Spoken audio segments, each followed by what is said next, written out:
Hello guys, how are you. उम्मीद है कि आप सभी लोग बहुत अच्छे से होंगे and happy Holi to all of you. Long time no see. मैंने सोचा कि आप सभी लोग को अच्छे से होली मनाने का मौका दिया जाए और तभी मैं अपना नेक्स्ट वीडियो लेकर आऊंगी। आप सभी लोगों ने बहुत एंजॉय किया होगा, मुझे ऐसा लग रहा है। ठीक है, तो अगेन हैप्पी होली। और आज हम जो टॉपिक लेकर आए हैं वो है आपके पॉलिटिकल साइंस से। पॉलिटिकल साइंस में मैं आपको यूनियन लेजिस्लेचर टॉपिक आज पढ़ाऊंगी। It's beneficial for the all the boards, whether it be UP board, CBSE board, ICSE board, Cambridge board, whatever. सभी जितने भी बोर्ड हैं उन सभी के बच्चों के लिए ये बेनिफिशियल होगा। ठीक है, तो let's begin, no delay. Okay, union legislature क्या है, किसे कहते हैं। जैसे बचपन में हम तमाम चीजें सुनते आए हैं। बचपन में हम सुनते थे गवर्नमेंट ने ये किया, गवर्नमेंट ये करेगी, गवर्नमेंट पॉलिसी इंप्लीमेंट करेगी। तो मैं सोचती थी गवर्नमेंट क्या चीज है, गवर्नमेंट कोई कमरा है, कोई डिब्बा है, कोई बहुत बड़ा आदमी है, गवर्नमेंट ये करेगा, उसके बाद बहुत पैसा है, क्या है, ये सारी चीजें दिमाग में आती थी। Why? Because at that time we did not have the many kind of the technology as we have as well today. Google, YouTube, many kinds of the social media. We can actually remove our curiosity and confusion by all these medias. But today everybody knows that what is the government और government का ये क्या part है उसके बारे में आज जानेंगे, जिसको हम कहते हैं यूनियन लेजिस्लेचर, जिसको हम कह सकते हैं सेंट्रल गवर्नमेंट। फाइन। तो इस सेंट्रल गवर्नमेंट के वी हैव द 3 विंग्स, या हम कह सकते हैं कि 3 ऑर्गन्स होते हैं हमारे। 3 ऑर्गन्स, जैसे हमारी बॉडी का ये हमारी जो पूरी बॉडी का स्ट्रक्चर है, we have many kinds of important organs to operate our body in a good process. यानी अच्छे से चलाने के लिए जिस तरह से हमारी बॉडी के सारे पार्ट वर्क करने चाहिए, उसी तरह से किसी कंट्री को अच्छे से ऑपरेट करने के लिए हमारे ये तीनों ऑर्गन्स बहुत ही ज्यादा मुस्तैद, एक्टिव और बहुत ही अच्छे से ऑपरेट किए जाने चाहिए। तो सबसे पहले आइए हम जानते हैं लेजिस्लेचर के बारे में। व्हाट इज द लेजिस्लेचर, जिसकी मीनिंग होती है विधान या संविधान, या हम इसको अगर इंग्लिश टू इंग्लिश ट्रांसलेट करें तो इसको हम कॉन्स्टिट्यूशन भी कह सकते हैं, यानी या हिंदी में हम कह सकते हैं कानून। ये क्या है, लेजिस्लेचर मीन्स कह सकते हैं कानून, जिसे कहते हैं the body of the law and order. यानी वो क्या चीज है, वो है कानून। ये है कानून, यानी कानून क्या है, कॉन्स्टिट्यूशन एक किताब थी जिसको लिखा गया, जिसमें हमारे देश को कैसे चलाया जाएगा, उसमें क्या क्या नियम होंगे, क्या क्या कायदे, क्या कानून होंगे, वो एक कॉन्स्टिट्यूशन यानी लेजिस्लेचर। अब आ जाते हैं एग्जीक्यूटिव, यानी इनको एग्जीक्यूट कौन करेगा, इसको चलाएगा कौन, इसको मीन्स इम्प्लीमेंट कौन करेगा। तो वो है हमारी executive body, the body that carries out the laws. यानी कि वो कौन एग्जीक्यूटिव है जो इसको, अभी हम धीरे धीरे इस टॉपिक पर आ जाएंगे कि एग्जीक्यूटिव क्या है। पहले हम जिसे कह सकते हैं एग्जीक्यूटिव यानी एग्जीक्यूट करना, यानी कौन वो लोग हैं जिसको there are the 3 main important body which we can include in the executive, जो कि कानून इम्प्लीमेंट करते हैं। अब आ जाते हैं हमारी जुडिशरी में, यानी हमारी न्याय व्यवस्था। न्याय व्यवस्था क्या है, न्याय व्यवस्था हमको मजबूर कर देती है, हमको फोर्स करती है कि हम अपने देश के सारे लॉ एंड ऑर्डर, सारे कानून का पालन सही से करें, otherwise we will be punished. यानी अगर हम सही से नहीं इस कानून को फॉलो करेंगे तो हमें पड़ेंगे जुडिशरी के डंडे। ठीक है, तो ये आपको याद रखना है। पहला आपका क्या है, लेजिस्लेचर यानी कानून। दूसरा आपका क्या है, एग्जीक्यूटिव यानी वो लोग जो कानून को इम्प्लीमेंट करते हैं, कानून को यानी कि हमारे सामने रिप्रेजेंट करते हैं, लेकर आते हैं। और जुडिशरी सिस्टम, जिसको हम supreme court, high court, district court या पंचायती राज सिस्टम या बहुत सारी अदालतें हैं जो हमको फॉलो करने के लिए फोर्स करती है, the body that interpretations and the enforcement of the laws. यानी कि ये वो लोग हैं जो कि अगर जो कानून फॉलो नहीं करता है तो उसके लिए, उसके अगेंस्ट उसकी हम कंप्लेन करने के लिए हम कहाँ जाते हैं, जुडिशरी के पास जाते हैं। अगर कोई क्राइम करता है, कानून तोड़ता है, तो हम कहाँ जाते हैं, सुप्रीम कोर्ट में जाते हैं, हाई कोर्ट में जाते हैं, डिस्ट्रिक्ट कोर्ट में जाते हैं, तहसील में जाते हैं। अगर गांव में है तो पंचायती राज सिस्टम में जाएंगे, जैसे ग्राम सभा और आपकी और भी लोक अदालतें हो गई। ठीक है, तो ये आगे चलिए आगे बढ़ते हैं। इसके आगे हमारा क्या है, इसके आगे है कि हम सबसे पहले ये जान लें कि व्हाट इज द पार्लियामेंट, या जिसको हम एग्जीक्यूटिव कहते हैं।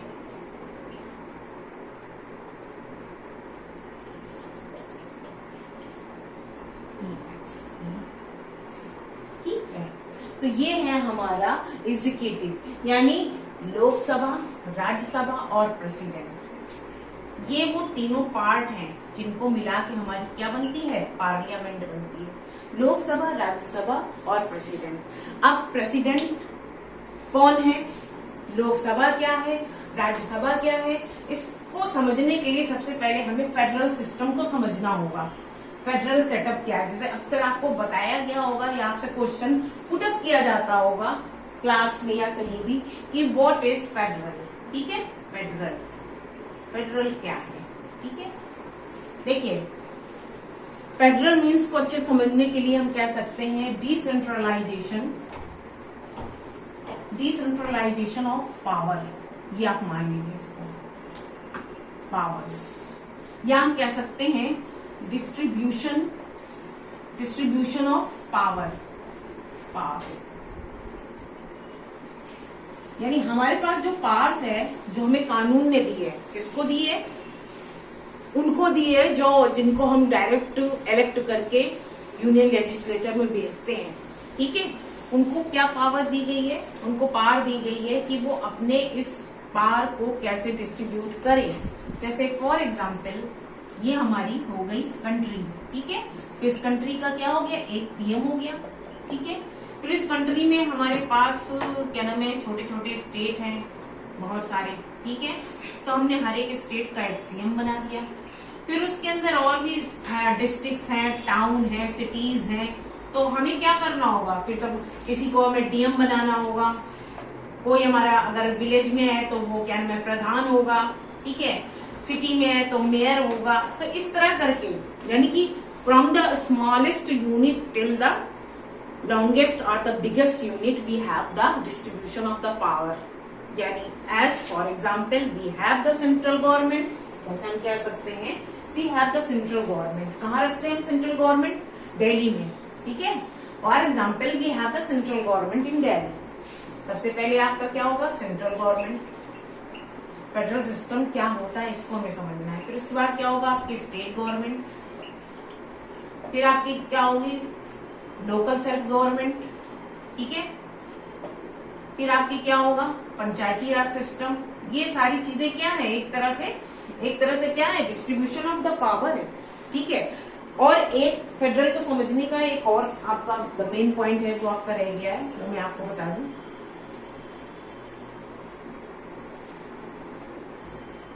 All these units whether it be central, state, आपका पंचायती राज सिस्टम, आपका local self government. Local self government में we have the rural local self government and the urban local self government. ठीक है, तो इसमें फेडरल सिस्टम में क्या होता है, we have to work under the one constitution, under the one constitution, under the one constitution. यानी मैं कहना ये चाह रही हूं कि भले भी हम हैं, हमारे पास है, we have the different actually states, we have the CM, we have the governor, हैं, nobody can interfere in their matters, यानी सबको अपना अपना स्टेट चलाना है सबको। लेकिन क्या है इसमें, हमको रहना होगा एक ही कॉन्स्टिट्यूशन के अंदर। हम अलग अलग स्टेट जरूर होंगे पर फॉलो क्या करेंगे, अपने देश को उसी कॉन्स्टिट्यूशन, उससे बाहर नहीं जा सकते हम। ठीक है, ये यही है आपका फेडरल सिस्टम है। Even we have the post of the president, यानी हमारे यहाँ सिस्टम क्या है, एक तो हम इलेक्टेड बॉडी रखते हैं, the body which has been elected directly by the people we call prime minister. ठीक है, इनका डायरेक्ट इलेक्शन करके हम प्राइम मिनिस्टर को लोकसभा में पहुंचा देते हैं। फिर आपका आता है प्रेसिडेंट, इनडायरेक्ट इलेक्शन के जरिए इनको चुना जाता है, यानी कि the member who has elected by the people they will elect to the president. यानी कि जिन मेंबर्स को चुनकर हम लोकसभा में भेजते हैं वो सारे मेंबर मिलके फिर प्रेसिडेंट का चुनाव करते हैं। हम बात यूनियन लेजिस्लेचर की कर रहे हैं। ठीक है, इसलिए मैं स्टेट गवर्नमेंट का कोई भी एग्जांपल आपको नहीं दूंगी। फाइन, तो ये आपको चीजें समझ में आ गई होंगी कि central government, state government, decentralisation of the power which we call the federal system, we have even the post of the president and power का डिस्ट्रीब्यूशन जिस तरह से हम आप कंट्री लेवल पे, स्टेट लेवल पे और डिस्ट्रिक्ट लेवल पे करते हैं, उसको कहते हैं फेडरल सिस्टम। या और हमें सभी को एक ही कॉन्स्टिट्यूशन को फॉलो करना होता है। जैसे कि हमारा एक स्टेट है, उत्तर प्रदेश है, अब योगी जी कह दें नहीं भाई हमने अपना कॉन्स्टिट्यूशन बना लिया है, अब हमको इस कॉन्स्टिट्यूशन से कोई मतलब नहीं, या वो कह दे नहीं मैं हमेशा के लिए मैं ही सीएम रहूंगा, ऐसा पॉसिबल नहीं है। अंडरस्टूड? तो जो रूल्स रेगुलेशन है कि 5 साल के बाद उनको इलेक्शन फिर करवाना होगा, फिर उनको पब्लिक चुनेगी, फिर वो दोबारा सीएम बनेंगे या तिबारा बनेंगे, यानी कि उनको रहना उसी कॉन्स्टिट्यूशन के अंडर है। ये नहीं कि अगर सीएम है तो किसी तरह का भी कानून डिक्लेयर कर दे या कुछ भी कर दे, ऐसा नहीं है। तो इसीलिए कहा गया इसको कहते हैं फेडरल सिस्टम। ठीक है, एक सिंपल लैंग्वेज में मैंने आपको बताया और समझाया है। अब आइए बात करते हैं हम लोकसभा की। किसकी करते हैं? पार्लियामेंट का जो हमारा जो सबसे main Lok Sabha, this is the क्या, इसकी खासियत क्या है? Small house of the parliament. इसको क्या कहते हैं? Small house of parliament. Parliament का स्मॉल हाउस है ये। ठीक है, it can dissolve any time, यानी किसी भी समय ये भंग किया जा सकता है। लोकसभा क्या है? किसी भी समय भंग हो सकती है। ठीक है, इसके मेंबर्स कितने होते हैं? मेंबर्स इसके चुने गए थे 552 मेंबर्स होते हैं इसके लोकसभा के। ठीक है, हमारे यहाँ से कितने मेंबर रहते हैं लोकसभा में? यानी हम कह सकते हैं सीधे कि उत्तर प्रदेश में कितनी सीट्स है लोकसभा की? 80 है। कितनी है? 80 है। उत्तर प्रदेश में पहले आपको पता है, और विधानसभा की कितनी सीट है? चलिए लगे यहाँ तो आपको बता दें 404 है। ठीक है, क्योंकि why because the biggest state, Uttar Pradesh is the biggest state of India. ठीक है, हम बात कर रहे थे 552 डिसॉल्व नहीं किया जा सकता, इसको लोकसभा है। और इसका हेड कौन होता है? इसका हेड होता है आपका prime minister. Prime minister elect किया जाता है, यानी कि जैसे कोई भी party, the party when he actually one the election, the winning party choose their head, अपना हेड चुनती है। जैसे मोदी क्या है? अपनी पार्टी के हेड है। सभी की सहमति से, सभी के एग्रीमेंट से, सभी की कंसिडरेशन से मोदी को क्या नाम है, उन्होंने अपना हेड मान लिया। जो हेड होगा वही प्राइम मिनिस्टर बनेगा। ठीक है, यानी एक तरह से देखा जाए तो लोकसभा के जितने भी मिनिस्टर्स हैं, मेंबर्स हैं, एमपी हैं, वो प्राइम मिनिस्टर के अंडर में रहते हैं। ठीक है, सभी को प्राइम मिनिस्टर की इंस्ट्रक्शंस को फॉलो करना पड़ता है। फाइन, तो ये 2-3 चीजें हो गई लोकसभा के बारे में। Small house of parliament, can dissolve any time. ठीक है, प्राइम मिनिस्टर का हेड होता है, ये सारी चीजें होती हैं। और एक चीज मैं बता दूं कि all the members of the Lok Sabha, सारे लोकसभा के मेंबर मिलके किसका चुनाव करते हैं? स्पीकर का चुनाव करते हैं। एक लोकसभा का स्पीकर बना दिया जाता है जो कि पूरे लोकसभा को कंट्रोल करता है। he maintain the law and order and maintain the discipline of the house। यानी एक तरह से समझ लो जैसे सामने क्लास लगी है और आपके सामने टीचर बैठी हुई है, उसी तरह से लोकसभा में भी सांसद बैठे होते हैं सामने, और लोकसभा का स्पीकर सामने होता है एज अ हेड। सभी को उसको, वो किसी को भी टोक सकता है। और उसके सामने इफ एनी एमपीज आपका जो भी है member of the parliament involve in any kind of the illegal issue और the illegal activities while the period of the संसद के टाइम, तो उनको बाहर भी निकाल सकता है, पनिश भी कर सकता है, सस्पेंड भी कर सकता है। अगर वो किसी तरह की ऐसा कोई काम करता है which is not actually allowed in the house, तो उनको वो सस्पेंड भी कर सकता है, उनको पनिश भी कर सकता है। ठीक है, अब आइए कुछ ऐसी चीजें बता दें। इक्वालिटी, सबसे पहले तो मैं आपको बता दूं कि क्या क्या होता है इसमें। देखिए, सबसे पहले तो आर्टिकल 79 आपको याद रखना है। आर्टिकल 79 ये क्यों बता रही हूँ? इसी आर्टिकल के थ्रू सारे मेंबर क्या होते हैं? चुने जाते हैं। ठीक है, तो अब इनकी जो मैंने आपको क्या बताई थी, इनकी स्ट्रेंथ होती है 552। ठीक है, सबसे पहले तो हमें ये याद रखना होगा। और 552 में 530 क्या होते हैं? एकदम फ्रीली क्या नाम है, चुने गए होते हैं, फ्रीली कैंडिडेट होते हैं, या कह सकते हैं यानी डायरेक्ट उनको बिना किसी पॉलिसी के उनको इलेक्ट किया जाता है। ठीक है, अब इसमें जो 20 आपके, इस 30 के बाद कितने बचे आपके? 20 मेंबर। ये 20 मेंबर्स किसको रिप्रेजेंट करेंगे? देखिए, 530 आपके स्टेट को रिप्रेजेंट करते हैं। स्टेट आपके कितने हैं? 29 स्टेट्स हैं, उनको रिप्रेजेंट करेंगे। और ये बचे 20 मेंबर, ये किसको रिप्रेजेंट करते हैं? ये यूनियन टेरिटरीज को रिप्रेजेंट करते हैं। फिर आपका बचा कितना? आपका 2। ये 2 मेंबर कौन है? ये 2 मेंबर एंग्लो इंडियन है, ठीक है। इनको कौन अपॉइंट करता है? इनको अपॉइंट करने का राइट किसका है? प्रेसिडेंट का है, ठीक है। इनको कौन अपॉइंट करेगा? इनको प्रेसिडेंट अपॉइंट कर देगा, ठीक है। फाइन। तो ये आपका हो गया टोटल 550।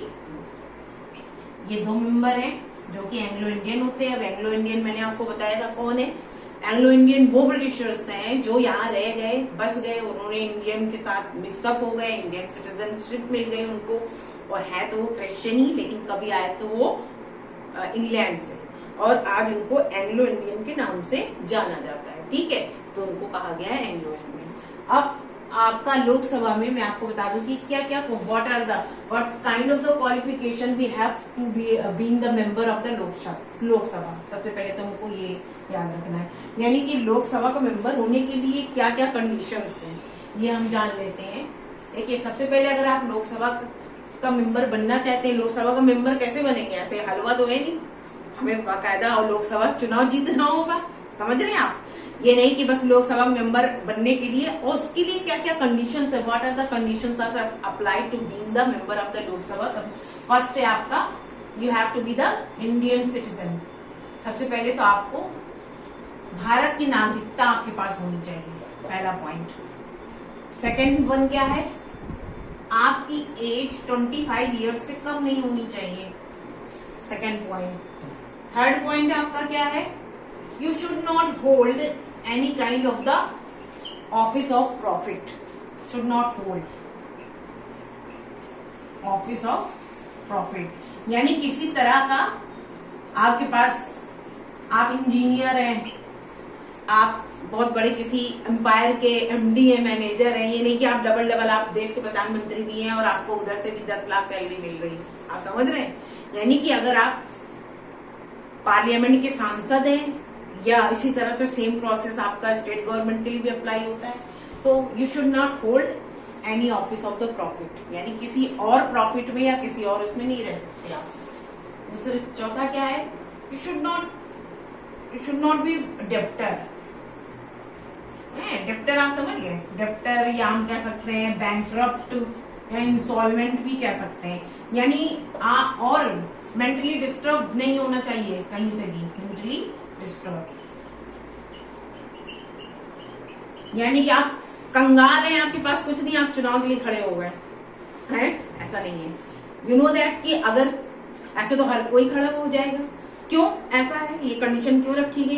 क्योंकि एक कंडीशंस होती है इलेक्शन में कि इतने वोट मिलने चाहिए, वरना आपको जमानत जब्त करानी पड़ती है। जैसे 50,000 की जमानत या 1 लाख की जमानत, कुछ होगा प्रोसेस, मुझे ठीक से भी इसके बारे में मालूम नहीं कि कितना पैसा भरना पड़ता है, अगर आपके कितने वोट मिलने जरूरी है कि आपकी जमानत जब्त हो जाएगी। तो सभी खड़े हो जाए, पूरे इलेक्शन कमीशन को सभी परेशान कर ले, हम भी खड़े होंगे, चुनाव में हम भी खड़े होंगे, यानी आपको कुछ प्रॉपर्टी दिखानी पड़ती है, आपको इतना दिखाना पड़ता है कि आपकी इतनी हैसियत है कि आप जमानत भर सकते हैं, ठीक है। तो इसके लिए तो इसीलिए कहा गया है कि कर्जदार नहीं होना चाहिए, कंगला दिवालिया नहीं होना चाहिए, मेंटली डिस्टर्ब नहीं होना चाहिए, ये सारी चीजें होती हैं।